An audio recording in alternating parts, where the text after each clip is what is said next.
process of putting the coilovers and suspension in, so drive straight in. G'day guys, how you going? Obviously finished the brakes on the Commodore. Hasn't been without its challenges, that's for sure.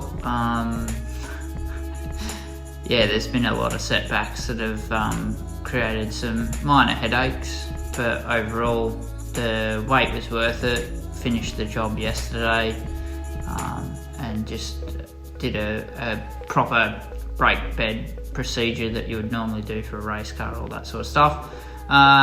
Brakes are very, very noisy. I've got a race compound. It's from Motorsport Brakes in Queensland. It's a Circo Motorsport pad M115. Yeah, definitely it is, once it's up to temperature, quite noisy. Not too bad if you're just going to tour to and from work. A fair bit of dusting as well, just initially from the brake bed procedure as well. So yeah, not something that I'll probably run all the time on the street. I've got a set of street pads, but I wanted to initially bed the initial material onto the new DBA 5000 series rotors with a race compound pad. So at least that's the base material that gets laid down onto there. Now I'll start from the beginning of the issues that we had on the car with retrospect to fitting. What the initial situation was is the suspension went in. That went in without a hitch. The front sway bar to put in the car from Whiteline. Yeah, it's a difficult job, not an easy one. Basically, it required us to lift the motor by over 100mm.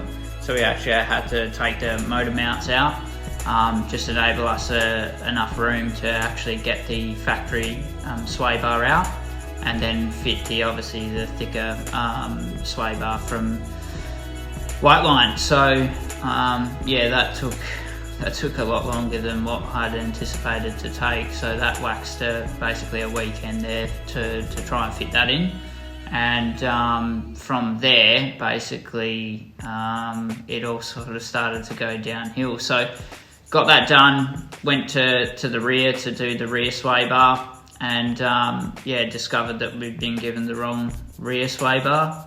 So currently waiting from Pedders in Cannington to get us a new one sorted out. We could use that bar, but it was for an older model pre-FE3, so I don't know what's going on there because the red line is an FE3. So yeah, anyway, just another one of those little things that sort of blocks him or stops your momentum from the build. So yeah, so that's what happened there. And then in terms of onto the brakes, fitted up the fronts, and that was sort of no issues at all. Didn't really find anything too bizarre there. And then had fitted off the fronts, went to install the rears, took off all of the rear single piston PBR brake and also the factory disc, and then we started to install the new DBA item and installed it, and realised we didn't have enough clearance on the back. So I wasn't sure what was going on because I'd gone off of the part numbers that Brakes Direct had given me, and yeah, it turns out after a bit of investigation that unfortunately Brakes Direct gave me the wrong part number for the rear brake disc, and it was the part number to suit the actual Cadillac CTS-V and not the VF Commodore. So that's where the error was. They admitted liability, and it's, you know, it's just one of those things at the end of the day. So graciously DBA, Disc Brakes Australia, took back those discs that had to be specially made as well. So yeah, appreciate Disc Brakes Australia there for doing that. And then yeah, just had to wait for a new set to be made for the rear. So eventually got them done. So the part number for that you need for the back, if you're doing the Commodore, this is the part number that you need. So that's the part number that you need there. Probably got that wrong way around anyway. Just gonna look backwards. DBA 2074S is what you need. So yeah, that's the part number that you're gonna need to chase for the rear to make sure that you get the right clearance. It's for the handbrake and everything like that. So that's the number one thing that stuffed me up on the install, was that, and that set us back quite a bit. Onto the pads itself. Obviously in the previous video I let everyone know that the pads that we were using were on the fronts from an R35 GTR, and on the back was from the FPV GT. And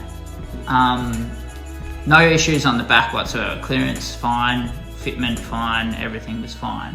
Where I had the issues on the front brake pads is the R35 GTR has a 32mm disc thickness, and the DBA rotors to suit this Cadillac CTS-V upgrade are a 34mm thickness disc. So what that meant is when the pads went into the front caliper, basically we were shy of 2mm of clearance. So it meant that, you know, it all fitted and was really tight, but it would mean that when you'd initially go out on the road and do your first testing, you're just instantly going to glaze the pad and disc itself as well. So it wasn't just no good. So that was another thing that's held it up, and I had to take everything back off again, and yeah, basically wait for the brake pads to get skimmed. So I had Perth brake parts skim the pads down for us.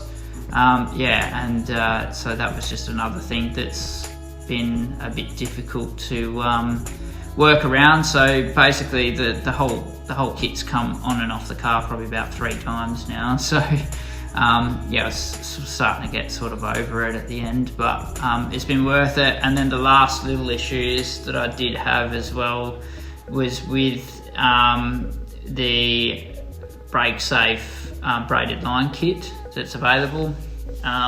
It is to suit the HSV brakes and not the Cadillac, but it does bolt on and go on. What I had to do is on the rear brakes, for example, because the location's a little bit different, I swapped the sides over. So I swapped the right rear braided brake line I put onto the left rear, and vice versa. That was the only little thing that I had a little bit of a squeezy issue with. Apart from that, that's basically it, and that's how it's all gone together. So yeah, so it was possible. It just required a little bit more fettling and mucking around than what I'd even anticipated. I knew it wasn't going to be super straightforward, and it was possible, but it just took a little bit more time to do. So yeah, that's it. So I'll just quickly show you some video footage now of the install and how it all went together. Cheers.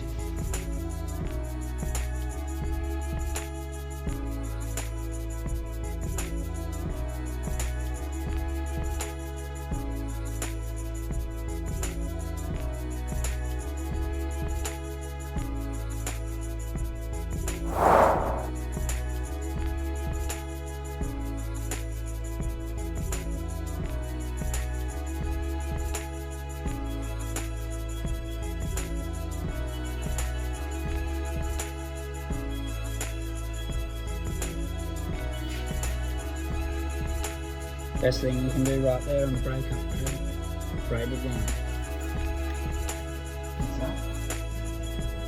So unfortunately the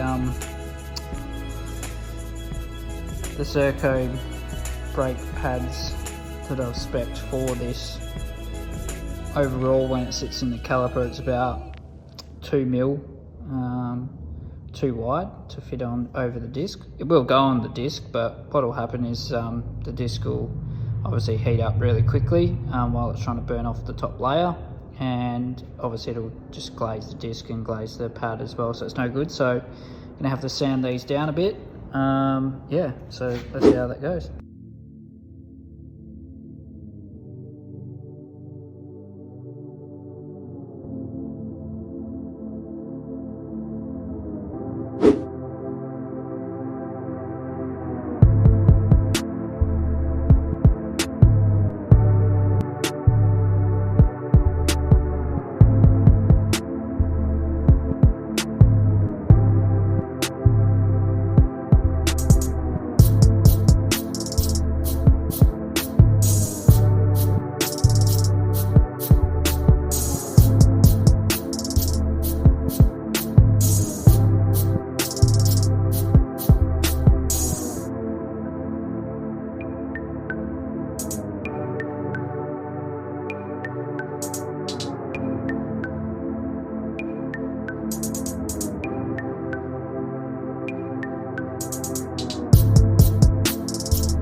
Deal.